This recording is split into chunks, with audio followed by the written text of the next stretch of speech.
Alors, nous allons voir, dans le cadre de la compétence D5.1 du C2I, comment communiquer avec un ou plusieurs interlocuteurs, grâce à un outil que j'ai choisi, qui est l'outil Skype.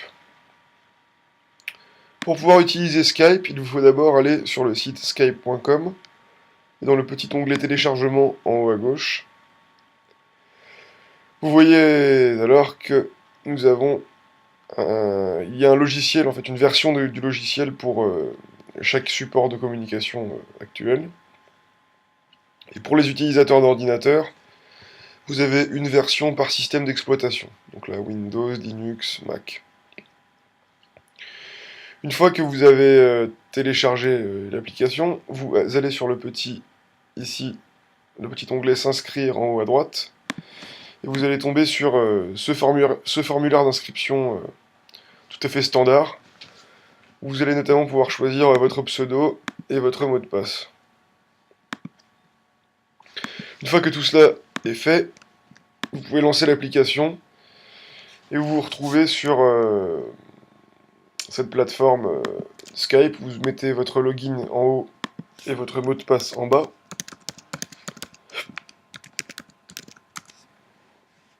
Voilà.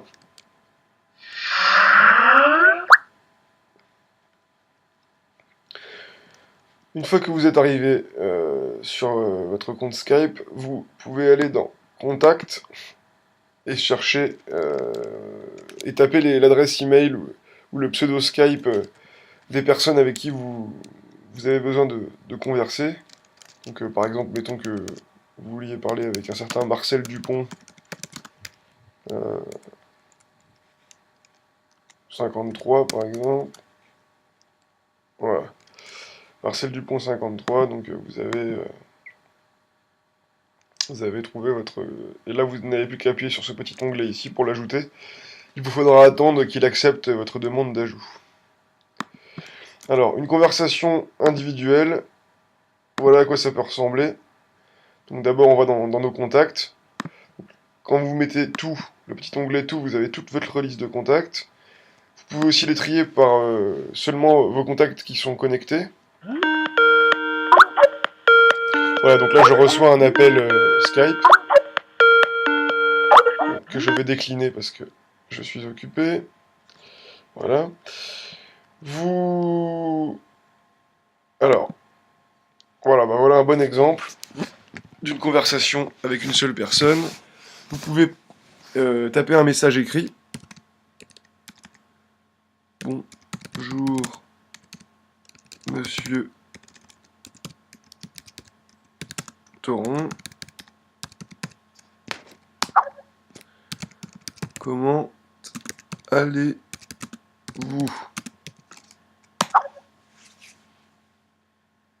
Donc voilà, ça c'est des systèmes de messagerie instantanée.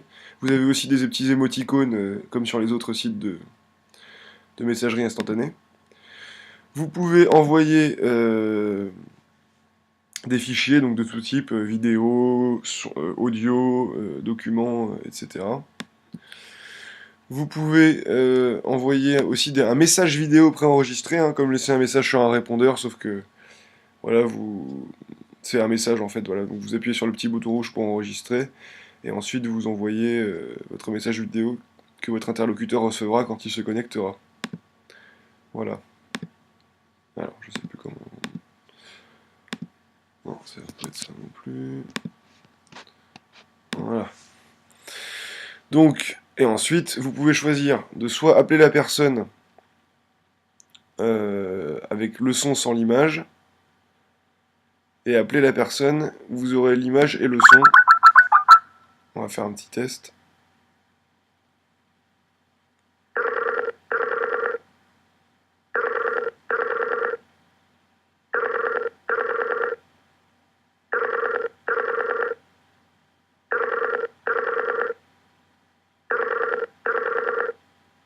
Bon, voilà, la personne n'est pas là. Ce serait une bonne occasion de laisser un message vidéo. Ensuite, vous avez un système de conversation à plus de 2 personnes. Donc, en fait, il vous suffit à chaque fois vous partez par exemple d'une seule personne qui fait partie du groupe avec lequel vous voulez converser. Vous appuyez sur le petit onglet en haut à droite et vous rajoutez les contacts adéquats. Donc moi j'ai fait un exemple avec celle-ci, donc on voit deux contacts. Vous pouvez renommer la conversation, par exemple, là si c'était dans le cadre professionnel, ce serait réunion marketing 12h30 le 8 novembre par exemple.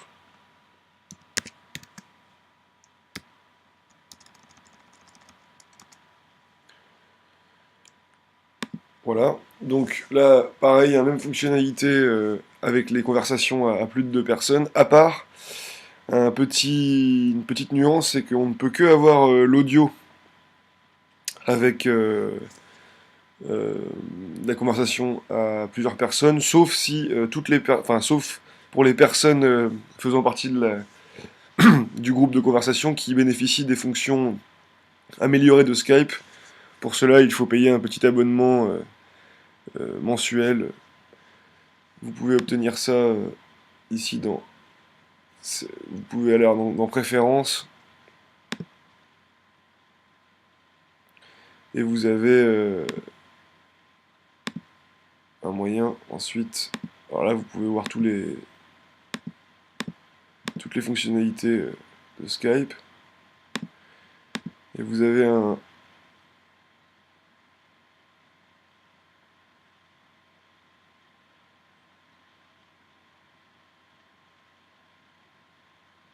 voilà. Voilà. Là, vous avez alors ensuite, dernière chose, vous pouvez modifier votre profil. Voilà, vous pouvez mettre une photo de votre choix et des renseignements. Voilà, divers renseignements comme vous le voyez ici.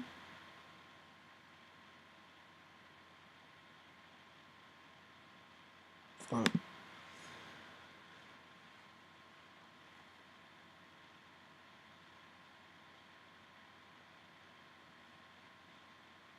Et donc c'est via la petite icône ici, gérer le compte, que vous pourrez accéder, comme je vous l'avais dit, à des fonctionnalités supplémentaires. Vous voyez ici des fonctionnalités en plus pour lesquelles il faut s'abonner. Voilà. Vous voyez, c'est des modes de paiement sécurisés, etc. Bon, c'est classique, hein, des applications qu'on peut upgrader. Voilà, vous avez aussi par mois, vous pouvez payer, donc c'est ce que je vous disais, Skype Entreprise, où vous pouvez avoir des vidéoconférences jusqu'à 250 personnes. Donc voilà, pour le cadre professionnel, c'est quand même très pratique. Voilà. Donc là, vous avez vu à peu près toutes les fonctionnalités de Skype.